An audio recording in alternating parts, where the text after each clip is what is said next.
Well, hello beautiful people, welcome back to the hallway. I'm Janelle Hall, lover of God, new mom to one. Here are my top 10 non-toxic, minimalist baby items.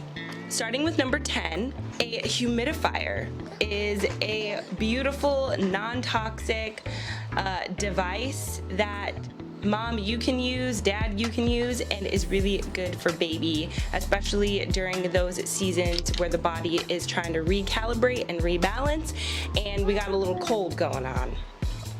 We use our humidifier throughout the winter because it was very dry and it really helped the baby.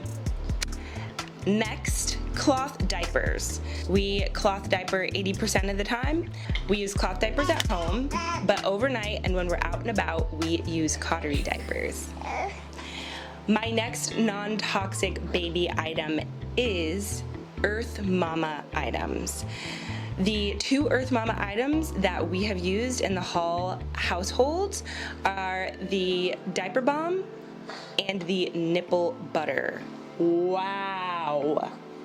Okay, breastfeeding needs to be a whole different video, but let me just say, breastfeeding was so challenging, but Earth Mama nipple butter literally saved me. What I like about Earth Mama is that they have organic ingredients that I feel comfortable putting on my own skin and putting on my baby's skin. And I'm not gonna lie, I have used the diaper balm on myself as like a moisturizer. I put it on my face a couple times because it smells really good and I'm like, St. John's wort, okay, I can use that. And you know the old saying, what's good for the goose is good for the gander. Obviously babies are even more sensitive than we are as adults, but aren't we kind of sensitive too? What we put on our bodies is as important as what we put in our bodies. So that being said, Earth Mama is like the only brand that I used for my newborn, who is now 10 months, and that I put on myself. The next thing that I buy, my next non-toxic baby item, are oils. Oils, oils, oils. Now I know not everybody likes to be oily and not everybody likes to be greasy, but oils are plants. They are natural. They are the essence, the juice of an olive, a coconut, an almond, jojoba. There are so many different types of oils, and I have found that specifically coconut oil is absolutely wonderful to use on my baby. Baby skin is the most amazing, soft, beautiful thing you'll ever see, and I find that less is more. So I don't use oils on him every single day, but if his skin was feeling a little bit dry, put a little bit of coconut oil on there and it adds that extra moisture. It's also supposed to be antibacterial and antifungal, so it helps balance those microzyma and keeps that microbiology in check. So in those areas that get a little gunky, and if you have kids, you know what I mean, the inside of the thighs, the neck folds that collect things underneath the armpits, hit it with some coconut oil. My next non-toxic baby item is shea butter, and I talked about this in another video. In my what I refuse to spend money on, and I refuse to spend money on lotion. He agrees. We don't buy lotion. Again, I'm sure there's some really great brands, and I would love to know what you all trust and what you all use.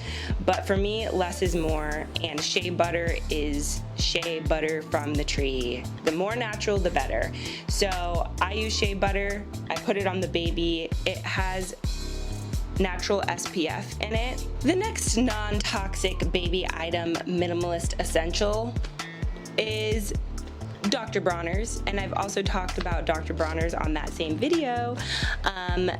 because you could use Dr. Bronner's as laundry soap, you could use it as shampoo, as baby soap. They have a fragrance-free, baby-specific soap, and we've used that since the get-go. I feel better about putting things on my baby that are fragrance-free, unless the fragrance is like coming from the plant, like lavender, right, is really aromatic, or rose is also very fragrant. If it's a fragrant flower, great. But if it's like fragrance number 5, made in a lab, I tend to avoid those things because, again, they're chemically made, they're man-made, right? And that's really what it comes down to. Is it man-made, or did God make it? The non-toxic options are going to be what God made. So we lean towards the natural, the flowers, the plants, even the essential oils in moderation, the trees. If God made it, it is there for us for a reason. And you know that it is going to work, and you know that it's going to be good for you in moderation. Okay, the next non-toxic baby item, and this is a major game changer, vinegar. Vinegar. Vinegar is an amazing substance. It is allegedly antimicrobial, antibacterial, antifungal. It has a host of cleansing properties. It is cheap. It is safe to put on your floors. Dilute your vinegar. I dilute our vinegar with water, and I put it in an old Meyer spray bottle, and I clean the floor with it. I clean my countertops with it. It is natural. It is so awesome that you can clean with vinegar and it actually cleans. I will say the smell takes some getting used to, but we all know that vinegar has a very potent smell. But it's free. It's not free. Well, kind of. It's natural. It is cleansing, and it's okay for the baby to be on a floor that was just cleaned with it. Vinegar is incredible. Not only can you clean with it your countertops and your floors, but you can put it in your laundry. And it has some great cleaning properties for your laundry, as well as it apparently makes your clothes like more like fluffy. It almost acts like a fabric softener. Vinegar is amazing. Okay, I have 2 non-toxic items left, and they both have to do with plants. The first, this non-toxic baby item takes a lot of looking into. It is something that I never heard about until my mother-in-law had told me about some homeopathic remedies that she used for my husband when he was a baby. And then my midwife recommended this amazing book about homeopathy, and she gave me a list of 5 remedies that are really great to keep on hand as a first-time mom. And I was like, what is this, like, homeopathy, homeopathic, like, what even is that? Let me tell you, it's magical. God is magical. God is magical. How is it that there's something that grows out of the earth for free that is exactly what your body needs when it is in distress, when it is off balance, when it is trying to reset itself and return to homeostasis? How is it? How is that possible? Because with God, all things are possible, and that is a miracle. God put all of these plants on the earth for us. I highly recommend this book that my midwife recommended to us. Look into homeopathy. There are lots of really great podcasts about it. There is a lot of great information if you dig. If you just look on Wikipedia, it's going to tell you that it's pseudoscience. But it is a plant-based healing method. And that leads me to my Number one non-toxic, minimalist baby essential, and that's plants. Tea, herbs, trees. Plants are here for a reason. God put plants on this earth for humans. Plants and humans have a sacred, magical relationship. They are abundantly, freely growing, and they are everything that we need in order to keep our bodies balanced. This morning I was reading the book of Mark, and God was really speaking to me. This was the message that I got during my Bible study this morning. I wanted to share it with you guys. Okay. The passage from Mark is from chapter 4, verse 26. I'm going to read it. And this is Yeshua, this is Messiah speaking, this is Jesus, this is Christ speaking. And he said, "So is the kingdom of God, as if a man should cast seed into the ground, and should sleep and rise night and day, and the seed should spring and grow up. He knoweth not how. For the earth brings forth fruit of herself, first the blade, then the ear, after that the full corn in the ear. But when the fruit is brought forth, immediately he put in the sickle, because the harvest is come. And he said, Whereunto shall we liken the kingdom of God? Or with what comparison shall we compare it? It is like a grain of mustard seed, which, when it is sown in the earth, is less than all the seeds that be in the earth. But when it is sown, it groweth up, and becometh greater than all herbs, and shooteth out great branches, so that the fowls of the air may lodge under the shade of it." Here Jesus is talking about herbs and likening the kingdom of God to a mustard seed.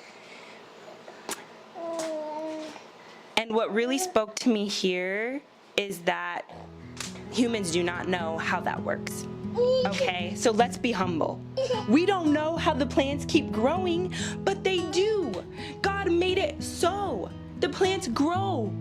Okay, you put the seed in the ground and it grows? Can you explain that? No. But we're thankful. We give thanks. That's it. That's our job.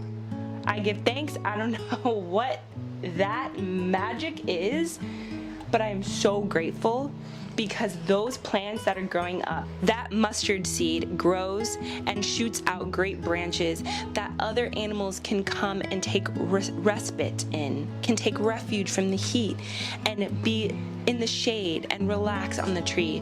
That is the kingdom of God. It is respite, it is comfort, it is peace. And I can't help but feel like Messiah is telling us that we need to be like that we need to grow and become these huge, beautiful trees that God has watered, and our branches are going to extend so that others can come into our shade and be comforted. That is our job as followers of Christ. That's what my takeaway was. In addition, my takeaway was reflecting on these plants, that God put flowers on the earth to teach us that he beat death. These plants, when I look outside at my yard, that motherwort that was there last year came back this season. I didn't touch it. Well, I did harvest some to drink it. But I did not seed it, I didn't plant it, I didn't till it, I didn't tow it, I didn't sow it. I watched as this motherwort came back in abundance again, just like it did last year, just like it will next year. It dies and it comes back like Messiah. Our God beat death. Our God is a living God, and that is a crucial that we need to remember is that Jesus overcame death. Jesus is alive. Our God is alive. And these plants that die and come back year after year after year, vibrantly, abundantly, are to remind us of Christ. Next, God put flowers on the earth to help restore us when we get off balance. Plants are here as food and as medicine, because food is our medicine, and medicine is food. That is what these plants are here for. They're here for us, to help us restore, recalibrate, return, become reinvigorated, rejuvenated. And lastly, God put flowers on the earth to remind us of real beauty. He created the most magical garden and wants us to be like it. God put flowers on this earth, in this garden, in this gorgeous paradise, to remind us that life is beautiful, that you are beautiful, Mom. Your child is beautiful. Health is beauty. Beauty is health. When we return to nature, when we leave toxicity, when we leave all these toxic items in the past, and we embrace the natural world, and we embrace nature, what God made, not what man made, that is beauty. That is health. So this is what the Lord put on my heart this morning to share with you all. I hope that it speaks to you, and I would love to know what your non-toxic baby essentials are. I will link below everything that I need to link. Thank you for being in the hallway. I hope you all have a magical day. Much love.